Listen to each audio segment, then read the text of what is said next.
Assalamualaikum warahmatullahi wabarakatuh.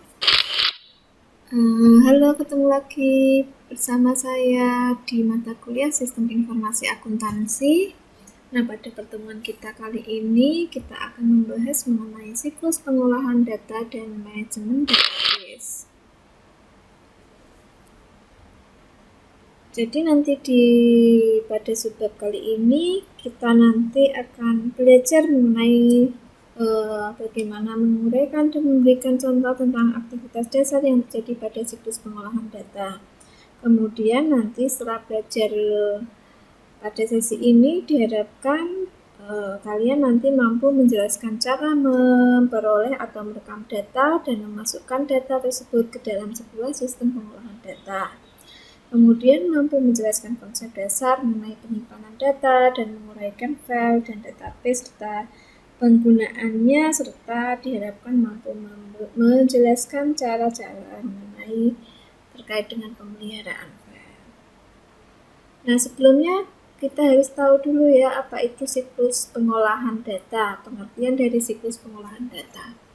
Jadi siklus pengolahan data itu merupakan bagaimana kita mengubah data transaksi ke dalam bentuk yang dapat dibaca oleh komputer dan memprosesnya.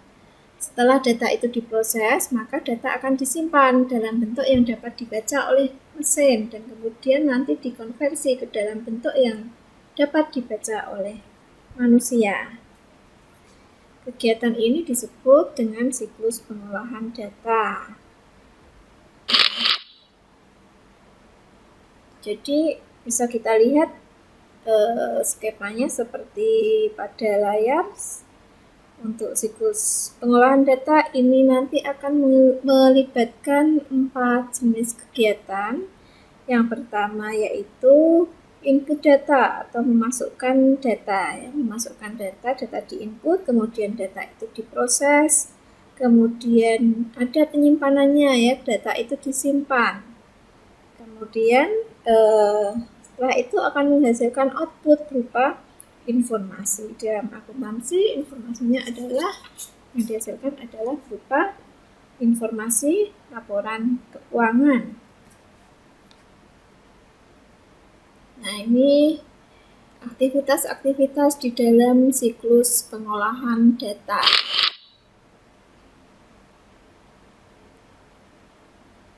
Jadi kita mulai dari input ya, pemasukan data. Apa saja aktivitas yang perlu dipersiapkan di dalam input data? Di sini kita bisa melakukan klasifikasi dengan memberi kode, misalnya nomor rekening atau kode departemen, kode pabriknya. Kemudian kode-kode tersebut ini berdasarkan sistem yang ada, misalnya bagan rekening.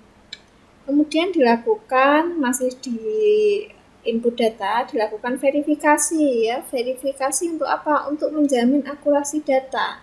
Jadi untuk menjamin bahwa data yang kita inputkan ini adalah data yang sudah akurat ya. Sehingga nanti informasi yang dihasilkan adalah informasi yang tepat, informasi yang valid. Itu. Untuk mencegah terjadinya kesalahan pemasukan data lebih efisien dan lebih murah dibandingkan dengan mendeteksi atau membetulkan kesalahan yang terjadi. Jadi kesalahannya sudah diminimalisir terlebih dahulu sejak proses input data. Itu tujuannya untuk meminimalisir. Daripada tidak ada verifikasi, data sudah masuk, data sudah terlanjur diproses, padahal data yang masuk tadi adalah data misalnya data yang tidak sesuai atau data yang kurang tepat. Sudah terlanjur diproses, sudah jadi laporan. Akhirnya laporan yang dihasilkan adalah laporan yang tidak tepat. Maka ini untuk kurang efisien ya, pendeteksiannya kan sudah jadi laporan. Membetulkan kesalahannya ini akan lebih susah. Ya, daripada kalau sudah dilakukan verifikasi di awal sehingga apabila terjadi ketidaksesuaian data, maka sudah bisa diperbaiki sejak proses awal, sehingga yang masuk ke proses selanjutnya adalah benar-benar data yang sudah valid, data yang tepat. Kemudian ada aktivitas pengiriman data atau transmittal dari satu lokasi ke lokasi yang lainnya. Nah, sebagai contohnya di sini misalnya adalah mesin ATM. Ya, mesin ATM itu kan mampu menangkap dan menyebarkan data transaksi ke seluruh kantor untuk diolah lebih lanjut.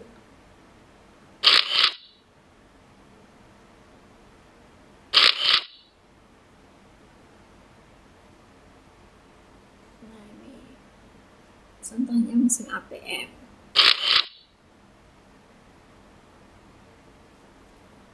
Alat dan cara untuk menangkap atau merekam data. Ya, jadi salah satu cara untuk menangkap data adalah menggunakan source dokumen ya, atau dokumen sumber. Apa itu source data atau dokumen sumber?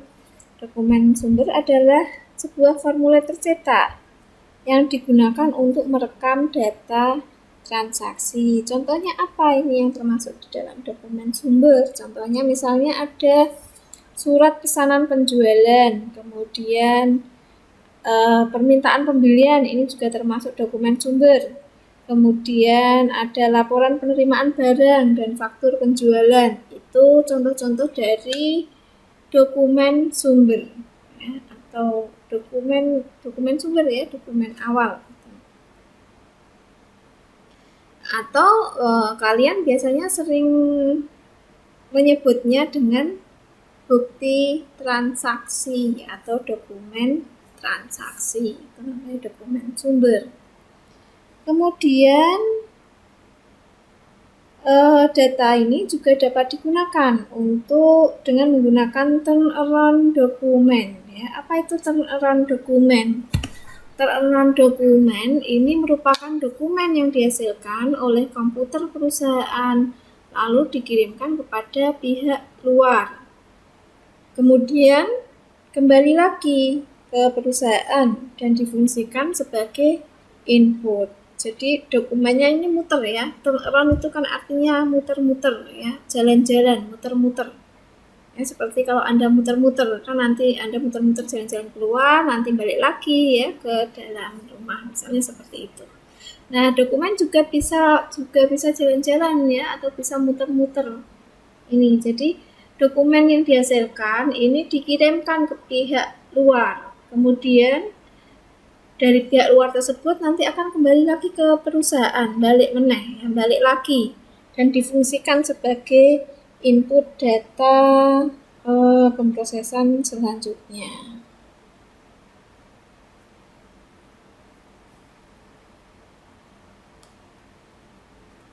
Tuh. Misalnya contohnya kalau di dalam audit gitu ya, ada yang namanya surat konfirmasi piutang ya, konfirmasi piutang kepada pelanggan. Jadi untuk mengecek keberadaan piutang pelanggan ya, benar nggak pelanggan ini atau customer ini memiliki utang pada perusahaan tersebut sebesar sekian juta misalnya.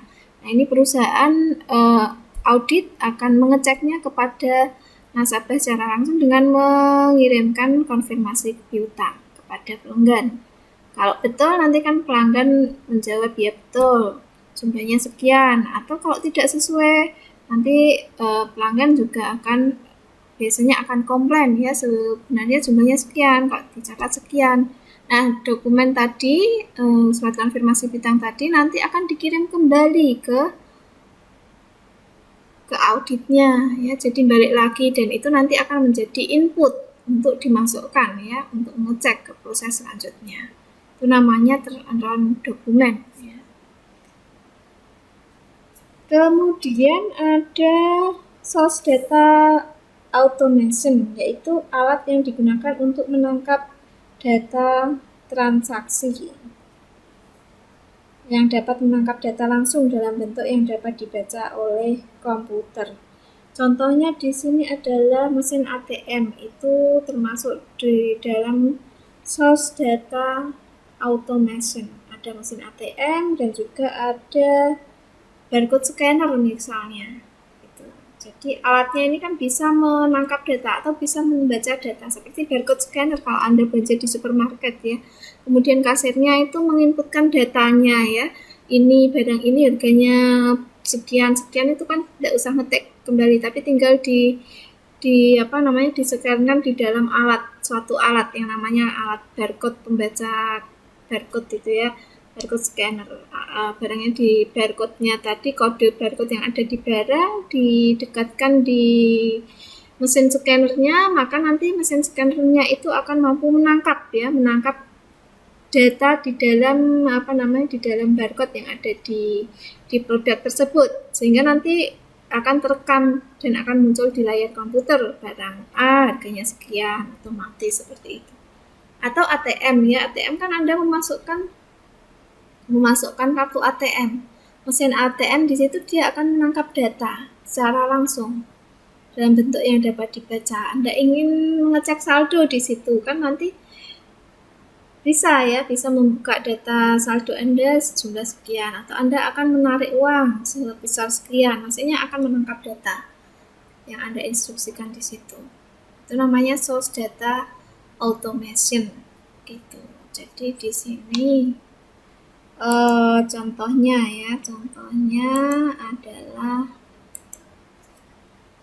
mesin ATM atau scanner ya, mesin scanner atau mesin fingerprint ya, mesin fingerprint untuk absen itu biasanya ya, untuk absen itu menggunakan dia pakainya biometric system. Jadi mesin fingerprint itu pakainya biometric system, jadi dia membaca dari data yang berasal dari ciri fisik di dalam tubuh kita, misalnya menggunakan sidik jari tangan. Nah, kalau mau absen, kemudian kita tinggal jempolkan ya, jempol kita tempelkan di alat yang namanya mesin finger tadi, maka mesin finger tadi dia akan mampu membaca ya, ini jari tangannya siapa. Itu nanti akan muncul di situ namanya siapa gitu ya. Dengan keterangan yang ini, misalnya karyawan bagian apa, itu akan muncul di dalam itu. Jadi mesin fingernya bisa membaca sidik jari manusia atau membaca wajah juga bisa ya. Pakainya berarti data yang masuk adalah data wajah manusia ya, di situ akan menangkap oh ini wajahnya si A, oh ini wajahnya si B. Itu source data automation.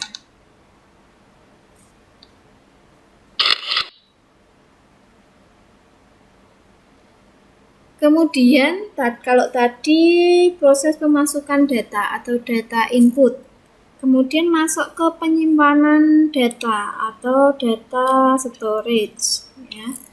Jadi data yang dimiliki oleh sebuah perusahaan ini harus diorganisasi agar data tersebut dapat diakses secara mudah dan efisien. Oleh karena itu, sebelum mendiskusikan tentang pengolahan data, maka Anda harus tahu terlebih dahulu istilah-istilah ya, atau konsep dasar dalam penyimpanan data. Konsep dasar dalam penyimpanan data ini ada, yang pertama adalah entity ya, atau entitas. Apa itu entity? Entity ini merupakan sesuatu yang dipakai untuk menyimpan informasi. Contohnya apa? Contohnya adalah entity karyawan. Di situ berarti akan berisi tentang informasi data dari karyawan atau informasi mengenai persediaan. Ya, persediaan, entitas persediaan berarti di situ akan berisi datanya, berisi informasi terkait dengan persediaan ya. Kemudian rekening pelanggan. Nah, contohnya jadi di situ menyimpan informasi terkait dengan nomor rekening pelanggan. Itu contohnya dari entity atau entitas. Nah, setiap entity ini akan memiliki atribut ya, atribut. Apa itu atribut? Ini istilah-istilah di dalam pengolahan data atau konsep dasar dalam penyimpanan data. Atribut itu merupakan elemen data yang merupakan bagian dari entitas tadi ya, bagiannya ya. Atribut ini bagian dari entitas, elemen data yang merupakan bagian dari entitas. Contohnya misalnya alamat pelanggan ya, nama pelanggan, kemudian batas kredit. Itu contoh dari atribut. Ada alamatnya, misalnya data tadi ya, data pelanggan, berarti atributnya ada alamat, ada nama, atau ada batas kreditnya. Kemudian karakter. Nah, karakter ini terdiri dari huruf atau angka ya. Kalau nama pelanggan ini kan tadi terdiri dari huruf ya. Kemudian nomor rekening ini nanti akan terdiri dari angka, itu namanya karakter. Kemudian konsep yang keempat yaitu data value ya. Data value ini merupakan kombinasi karakter yang terdiri dari huruf dan angka yang memiliki makna. Maksudnya gimana? Contohnya misalnya alamat tadi ya, kode posnya 59633 misalnya. Nah, berarti di situ terdiri dari huruf dan angka yang memiliki makna. Maknanya apa? Maknanya adalah data kode pos tadi atau alamat ya. Itu konsep dasar penyimpanan data. Cara penyimpanan datanya ini dengan mengorganisasi unit data yang lebih kecil ke dalam unit yang lebih besar secara terstruktur dan hierarki.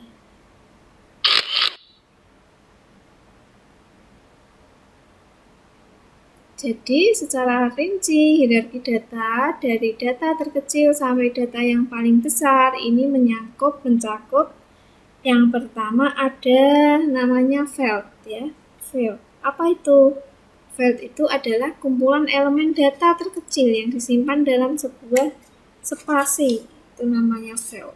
Ya, nanti kita lihat contohnya biar Anda paham ya. Field, kumpulan elemen data terkecil yang disimpan dalam sebuah spasi. Kemudian ada record ya. Record ini merupakan sejumlah field yang dikelompokkan dan membentuk sebuah satuan data yang sekaligus menguraikan atribut khusus dari sebuah entity. Kemudian ada istilahnya file ya. File ini sekumpulan record yang sejenis. Contohnya adalah sebuah record piutang pelanggan. Nah, ini dikumpulkan dalam satu tempat yang disebut file piutang dagang. Kemudian ada database. Database ini merupakan kumpulan file-file yang dibentuk satuan data yang besar. Saat ini dengan mengadopsi konsep database, maka perubahan kebutuhan informasi akan dilayani tanpa perlu menambah program dan file baru. Database itu, di dalam database ini isinya adalah kumpulan file-file yang membentuk satuan data yang lebih besar.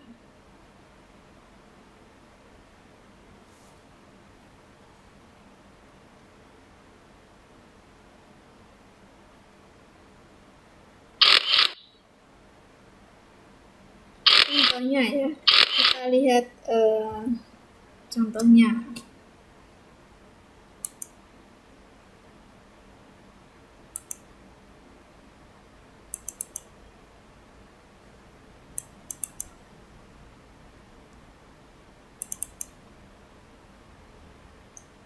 Contoh dari yang namanya tadi ada field, ada record, ada entity, ada atribut.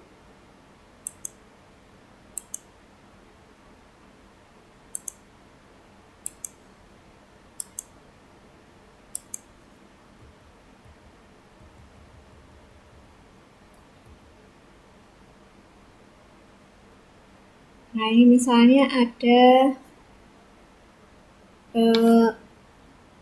data dari mahasiswa ya, data dari siswa, student. Nah, ini berarti entitasnya adalah ini siswa ya. Ini entitasnya adalah siswa. Kemudian fact ya, fact tadi adalah kumpulan elemen data terkecil yang tersimpan dalam sebuah spasi. Nah, ini data dari siswa tadi misalnya adalah data dari ID siswanya, atau kalau kalian ya berarti NIM-nya ya, nomor induk mahasiswa. Nah, ini file individu, nomor NIM-nya ya, atau ID studentnya, identitasnya, nomor identitasnya. Kemudian ada birth date atau tanggal lahirnya ya. Di sini ada data mengenai tanggal lahirnya. Kemudian record ya, recordnya adalah sejumlah file ya. Tadi adalah file masing-masing mahasiswa. File terkait untuk sebelumnya adalah file mengenai NIM atau ID numbernya, dan file terkait dengan tanggal lahir. Kemudian kalau record adalah merupakan sejumlah file yang dikelompokkan dan membentuk sebuah satuan data yang sekaligus menguraikan atribut khusus dari sebuah entitas. Misalnya di sini adalah recordnya si mahasiswa dengan NIM 123456789. Ini di sini adalah miliknya, nama depannya Arti, nama belakangnya Mor. Jadi ini adalah datanya Artimor, recordnya Artimor. Di sini juga ada data mengenai nomor teleponnya dan juga tanggal lahirnya. Nah, ini kesatuan ini disebut record ya. Jadi sejumlah file, ada file ID card-nya, kemudian ada file namanya, ada file nomor telepon, kemudian ada file tanggal lahir ya. Dikelompokkan ya jadi satu, membentuk suatu satuan data yang dinamakan record. Jadi ini namanya adalah record. Recordnya Artimor namanya. Gitu. Kalau recordnya Alice, ini ya Alice, namanya Alice, nama belakangnya Simpson. Alice Simpson, ini nomor ID-nya sekian 3333, nomor teleponnya juga 333, tanggal lahirnya 10 November 84. Nah, ini recordnya Alice Simpson. Itu contohnya ya.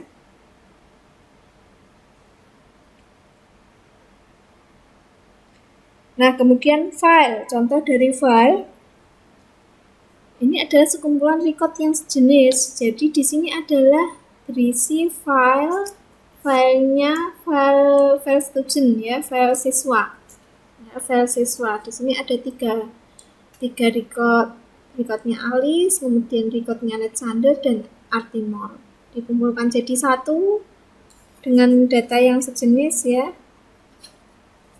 Dengan record yang sejenis, yaitu ada ID number, kemudian ID student, ada nama, kemudian nomor telepon dan birth date, membentuk satu kesatuan disebut file. Jadi di sini adalah namanya file. File di sini terkait dengan filenya data siswa student. Nah, ini namanya file.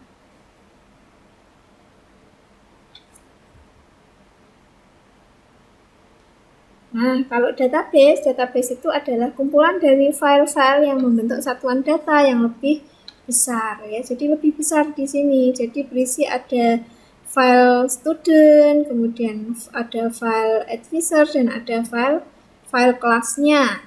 Nah, disimpan jadi satu di dalam suatu database. Jadi di sini database ini berisi file-file ini, ada file siswa, ada file advisor ya.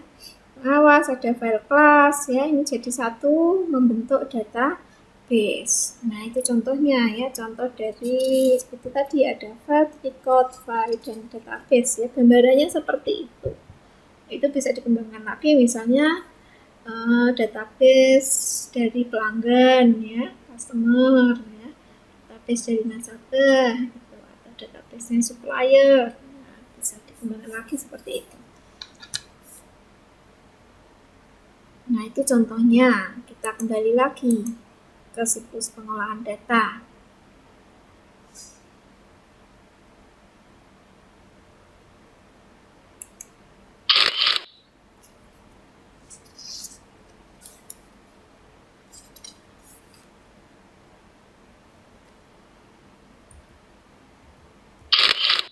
Nah, kita masuk ke pemrosesan data.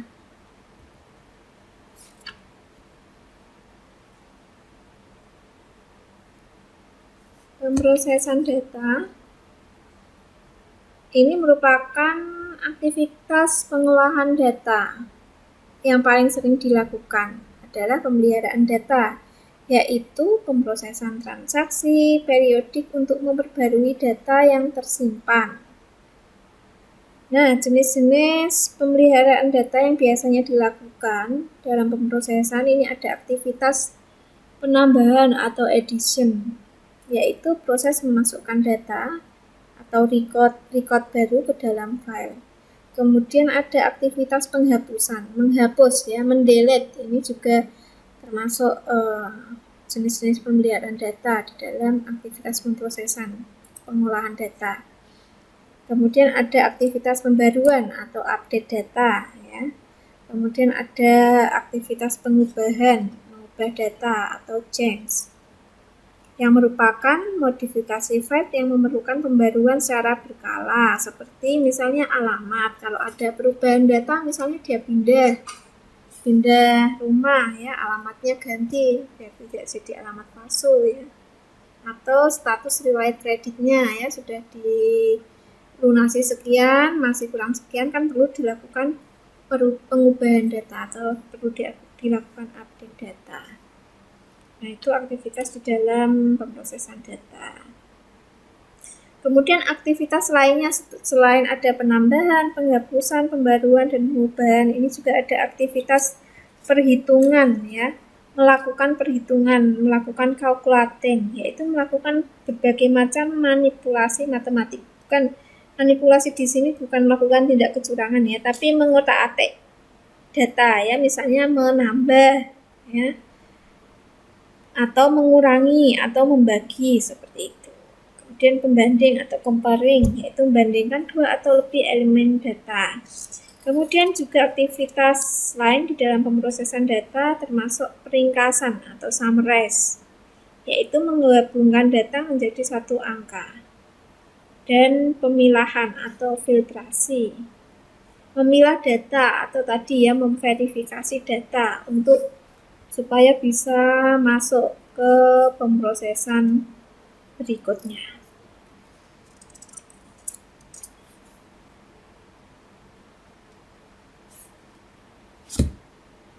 Nah, metode pemrosesan data ini bisa dilakukan ya dengan cara pemrosesan seketika atau online processing, dan juga bisa dilakukan dengan pemrosesan secara kelompok atau batch processing.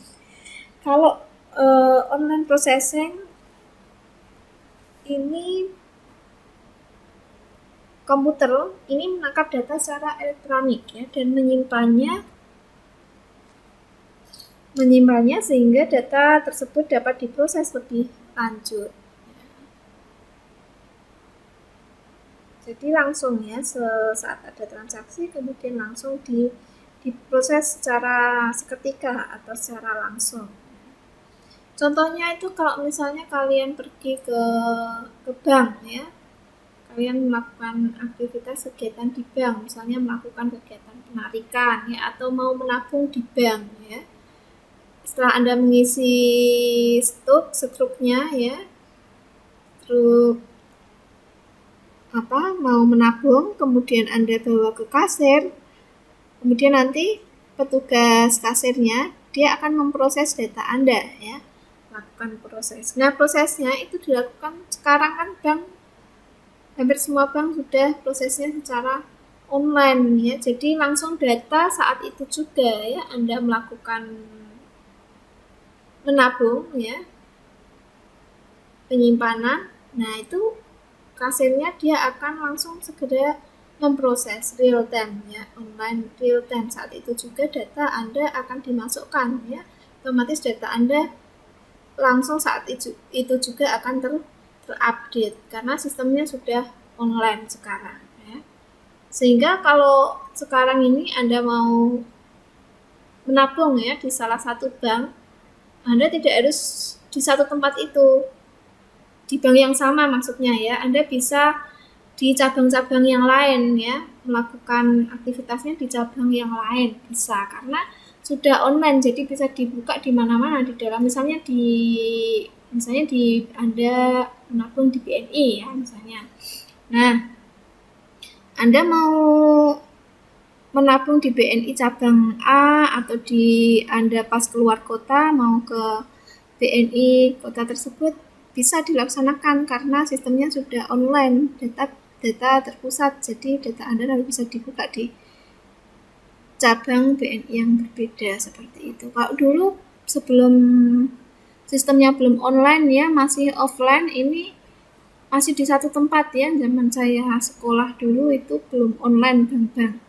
Jadi waktu itu saya contohnya ya, ini contoh saya waktu kuliah itu nabungnya di Bank Mandiri ya. Saya nabungnya di Kudus. Ketika saya mau ini di Jogja, saya kuliahnya di Jogja itu di sana tidak bisa ya, harus ke Kudus itu, karena tidak bisa dibuka di sana datanya karena belum online, masih offline. Jadi hanya di cabang di tempat kita mendaftar di situ, begitu, karena belum online.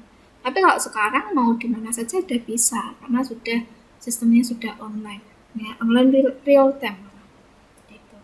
Kemudian seperti sudah banyak sekarang yang sudah dibuat secara online ya, contohnya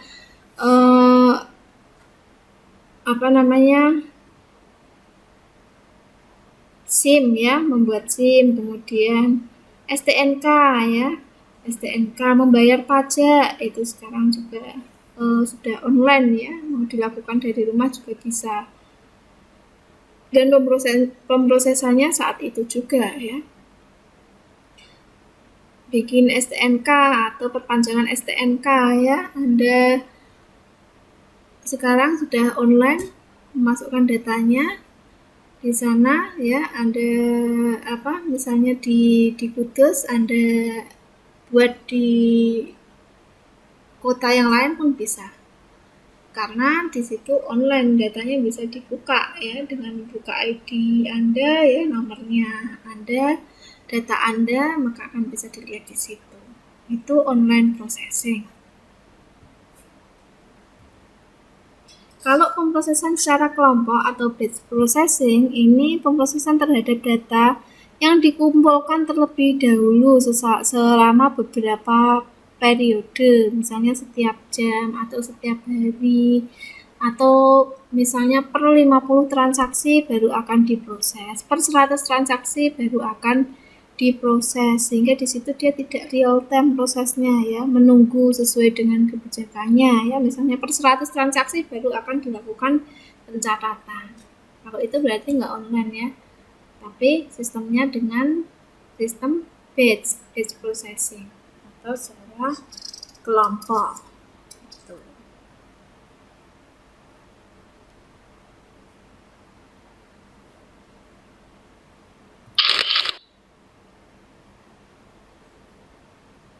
Nah, ini contohnya kalau secara kelompok biasanya prosesnya nggak online ya, jadi bisa, ini kemarin adalah simbol simbol dokumen. Kalau ada beberapa seperti ini disebut multiple dokumen ya. Jadi beberapa transaksi, karena dia sistemnya kelompok, misalnya per 50 transaksi baru akan dicatat atau baru akan diinputkan. Jadi nunggu dulu sampai ada sejumlah 50 transaksi, baru nanti petugasnya melakukan pencatatan. Jadi transaksi yang terjadi hari itu belum tentu langsung dicatat saat itu juga ya, nunggu dulu sampai sejumlah tadi batasan yang ditentukan, misalnya per 100 transaksi ya, berarti nunggu sampai ada 100 transaksi dulu, baru setelah terkumpul 100 baru akan dilakukan di sini pencatatan ya, dilakukan penginputan data, kemudian disimpan ya,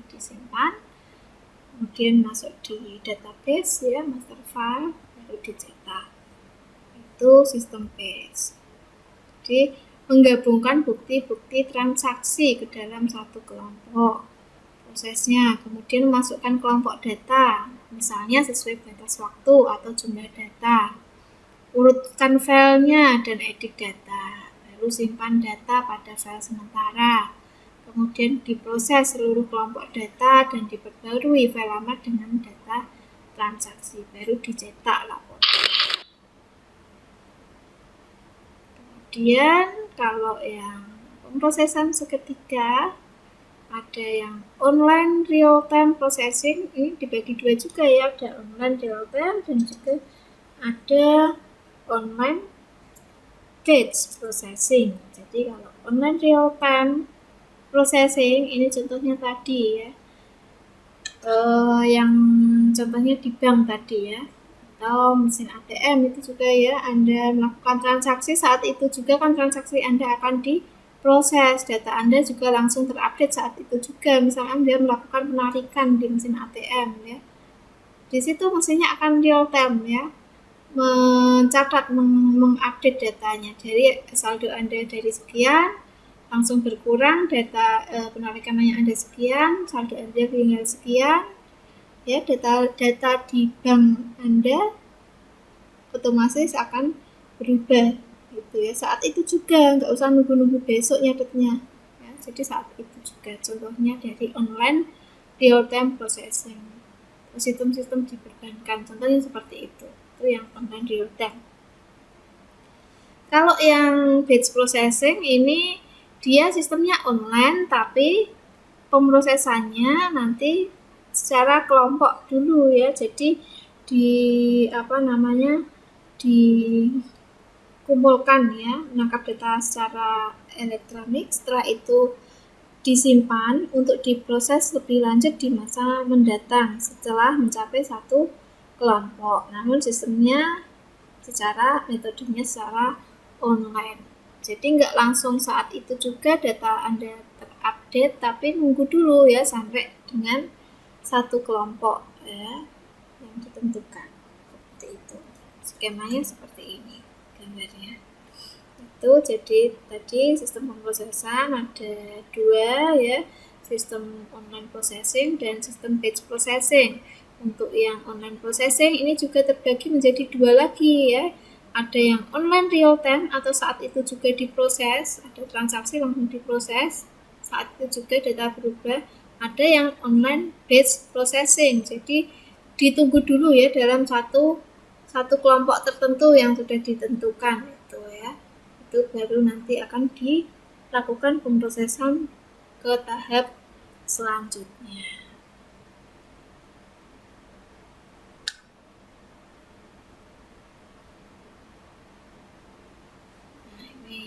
Ya, keterangannya kalau yang real time, masukkan transaksi ke dalam sistem pada saat terjadi pemrosesan seluruh file sementara, perbarui file, cetak laporan yang diinginkan. Contohnya tadi yang sudah saya contohkan di mesin ATM, Anda melakukan transaksi penarikan ya, saat itu juga akan tercetak laporannya, keluar slipnya ya, slip penarikan Anda, kemudian saldo akhir Anda juga langsung otomatis sudah berubah, bisa melihat di slipnya. Kemudian kalau pemrosesan data online batch processing ini dengan memasukkan transaksi ke dalam sistem pada saat terjadinya, kemudian ada proses simpan data dulu ya dalam file sementara, baru nanti akan diproses seluruh file sementara, kemudian diperbarui file lama dengan data transaksi yang baru kemudian dicetak laporannya yang diinginkan.